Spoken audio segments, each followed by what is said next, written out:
Assalamualaikum warahmatullahi wabarakatuh.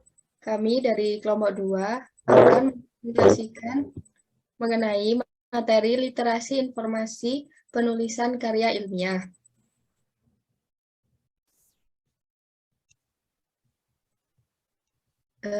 Kami beranggotakan saya Alvina Kurnia Faradila, kemudian Anissa Nawangsari, dan Abisa Istisaro.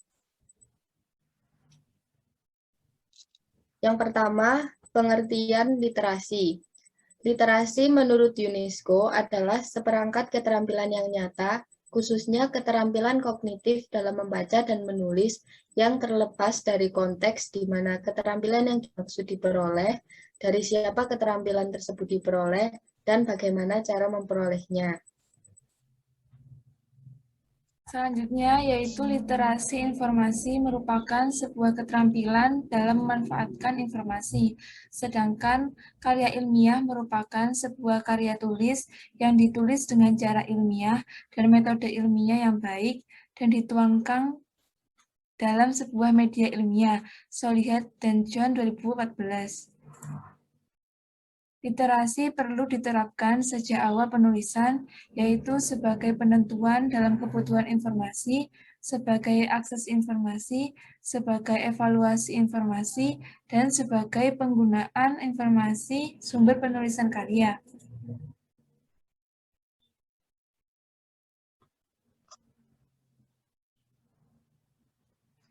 Kemampuan literasi informasi dalam bidang kepenulisan karya ilmiah, yaitu yang pertama, bagaimana cara mengidentifikasi kebutuhan informasi dalam penulisan karya ilmiah.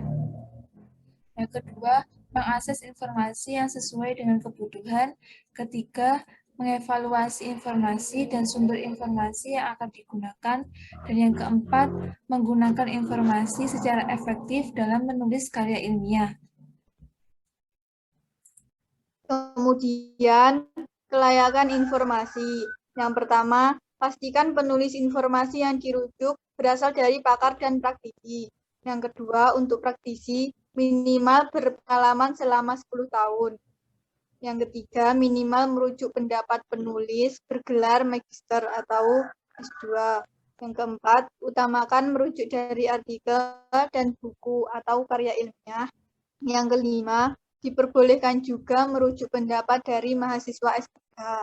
Yang keenam, utamakan merujuk dari jurnal dan penerbit buku bereputasi, baik nasional maupun internasional. Next, untuk kelayakan sumber informasi, yang pertama, manfaatkan sumber informasi dari laman hingga media sosial dengan ketentuan penulisnya adalah pakar di bidangnya. Hindari sumber informasi dari blog atau WordPress, Blogspot, dan lainnya, kecuali ditulis oleh pakar. Waspadai sumber informasi dari laman individu, kecuali pakar, meskipun beralamat domain .com, .net, .id. Hindari sumber informasi terbuka, misalnya Wikipedia, karena hanya pakar yang berhak menyajikan informasi ilmiah.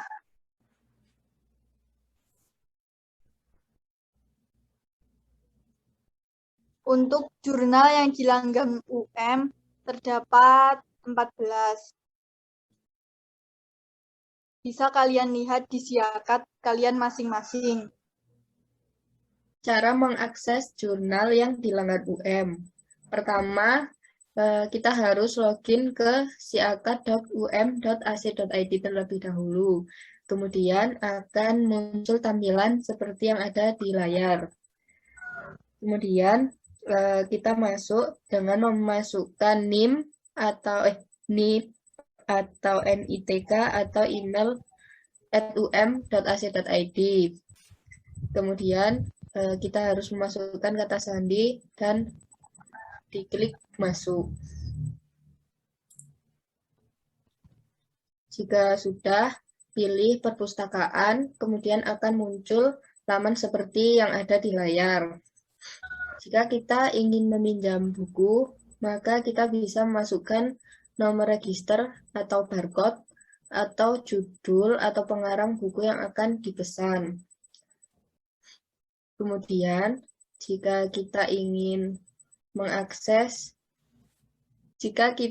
mencari jurnal, maka kita bisa mengakses melalui laman link yang ada di Siakat beserta username dan juga passwordnya.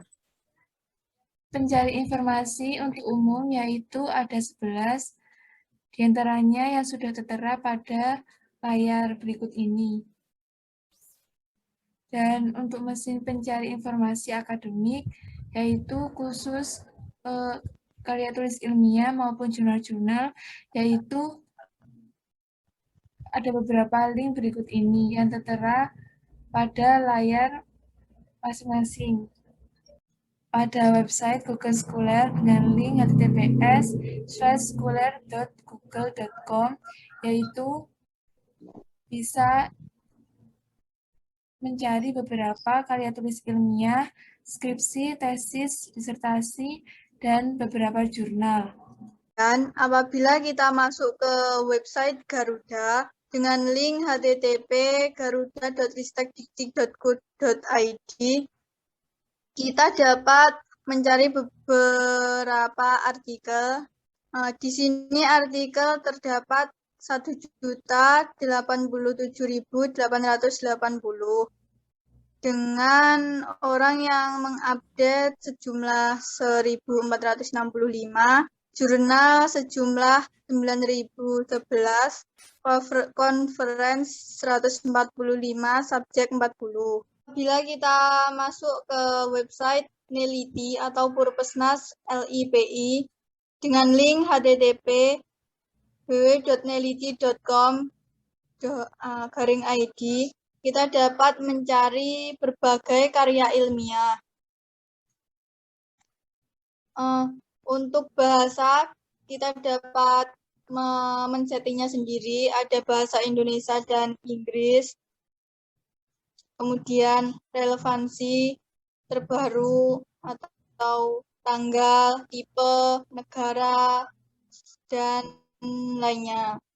Dan apabila kita masuk ke website Dowatch dengan link http://dowatch.org, kita dapat mencari jurnal. Jurnal di sini sebanyak 14.075. Untuk artikel sejumlah 4.491.486. Untuk tampilan website Dowatch dapat terlihat seperti di layar. Sekian presentasi dari kami. Apabila ada kesalahan, mohon dimaafkan. Jika ada pertanyaan, silakan mengirim di kolom komentar. Kami akhiri. Wassalamualaikum warahmatullahi wabarakatuh.